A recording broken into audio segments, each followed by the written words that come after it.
నటుడు ఫిష్ వెంకట్ చికిత్స కోసం అయ్యే హాస్పిటల్ ఖర్చులు ప్రభుత్వం భరిస్తుందని మంత్రి వాకిటి శ్రీహరి తెలిపారు. అనారోగ్యంతో బోడుపల్ ఆర్బీఎం ఆసుపత్రిలో చికిత్స పొందుతున్న వెంకట్ను మంత్రి పరామర్శించారు. ఆయన కుటుంబానికి ₹1,00,000 ఆర్థిక సహాయం అందించారు. చికిత్స పూర్తి అయ్యే వరకు ఖర్చు ప్రభుత్వం భరిస్తుందని హామీ ఇచ్చారు.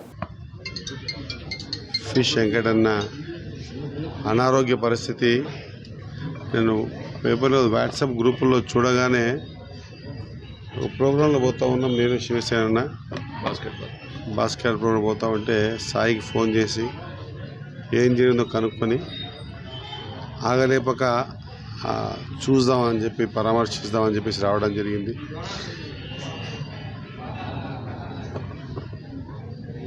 తన నటనతో తెలంగాణ మారుమూల యాస భాషను వెండి తెరకు పరిచయం చేయించిన వ్యక్తుల్లో 2-3 ఉంటే ఆ 2-3లో మన ఫిష్ వెంకట్ అనే ఒకడు. చాలా కింది స్థాయికించి తన కళా నైపుణ్యం ద్వారా తెలంగాణ రాష్ట్రంలో లేదా సమైక్యాంధ్రలో కూడా తనకంటూ ఒక గుర్తింపు తెచ్చుకున్న వ్యక్తి. ఖచ్చితంగా భగవంతుని ప్రార్థిస్తూ ఉన్నాం. నేను కానీ మా చైర్మన్ గారు కానీ మా చైర్మన్లు 3 చైర్మన్లు మీరందరూ కూడా భగవంతుని ప్రార్థించాలా. ఈ స్థాయికించి ఎదిగి ఈ స్థాయికి వచ్చి ఈరోజు అనారోగ్య కారణం చేత ఈ కళ ఆగిపోవద్దు.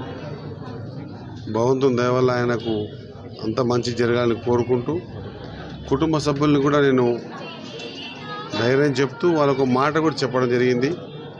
ఇంకా ఏమైనా ఫర్దర్గా ఆయన ట్రీట్మెంట్కి ఏమైనా అవసరం ఉంటే పూర్తి స్థాయితో ఖచ్చితంగా ప్రభుత్వం ద్వారా లేదా మా ద్వారా కూడా నేను కూడా ఆ జాతి బిడ్డగా ఖచ్చితంగా ఆదుకుంటామని చెప్పి కూడా చెప్పడం జరిగింది.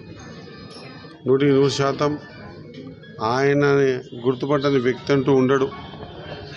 అందరి హృదయాల్ని చూరగొన్న మా సోదరుడు ఫిష్ వెంకట్ త్వరగా కోరుకోవాలని వైద్యులతో కూడా మాట్లాడడం జరిగింది. ఖచ్చితంగా ఏ కారణం కూడా ఉండకూడదు మనం చేసే ప్రయత్నంలో. పరిపూర్ణంగా ఆయన ఆరోగ్యవంతుడై మళ్ళా తన నటన జీవితంలో వెళ్ళి మనందరినీ కూడా తన నటన నైపుణ్యంతో మైమరిపించే విధంగా ఆ భగవంతుడు ఆయనకు ఆశీర్వాదం ఇచ్చి ఆరోగ్యం మంచిగా చేయాలని కోరుకుంటూ ఖచ్చితంగా ప్రభుత్వ పరంగా కూడా నేను సినిమాటోగ్రఫీ మా సోదరులు కోమటిరెడ్డి వెంకటరెడ్డి గారికి కూడా ఈ విషయాన్ని అందజేస్తా.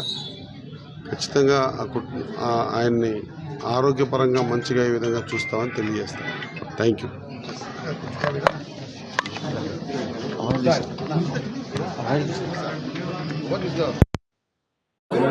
మంత్రి గారు ₹1,00,000 జాయిన్ చేశారు.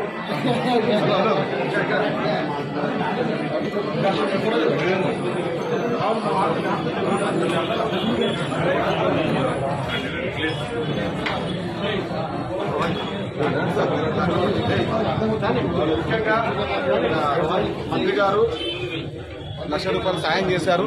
ఇది చాలా, ఎందుకంటే రాజకీయంగా కాకుండా వ్యక్తిగతంగా ఆయన శాలరీ నుంచి ₹1,00,000 ఫిష్ వెంకట్ గారికి ఇవ్వడం జరిగింది. ఎందుకంటే ప్రభుత్వ పరంగా పూర్తి సహాయ సహకారాలు ఉంటాయి. ఎక్కడ ఏ తోడ్పాటు కూడా ఏ క్షణం కూడా ఇబ్బంది పడకుండా అన్ని పూర్తి సహకారం, అంటే ఒక్క నయా పైసా కూడా కుటుంబం పెట్టకుండా పూర్తి సహకారం ప్రభుత్వం చేపట్టింది. ఫిష్ వెంకట్ గారిని కాపాడుకోవడం ముఖ్యమంత్రి రేవంత్ రెడ్డి గారు, అదేవిధంగా మంత్రి శ్రీహరి గారు అందరి సహకారంతో పూర్తి విధంగా కాపాడుకుంటారు.